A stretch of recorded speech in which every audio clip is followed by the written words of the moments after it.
Tres seminarios compoñen o programa da segunda edición de Camiños de Coñecemento e Experiencia que se desenvolverá en Ribeira entre o 13 e o 22 de marzo. A primeira sesión consistirá nunha clase teórica de astronomía que se completará con prácticas de observación nocturna. O 20 de marzo tocaralle a quenda a música galega, cunha clase teórica que se complementará posteriormente coa asistencia a un concerto en Santiago.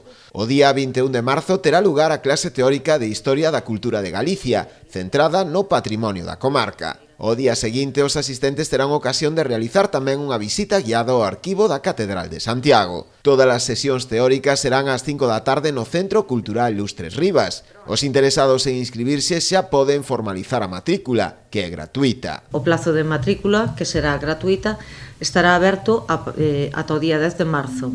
A única condición para asistir é a idade dos participantes, que teñen que ser persoas maiores de 50 anos. Dende o Concello de Ribeira agardan acadar o éxito da anterior edición, no que se superaron as 30 prazas.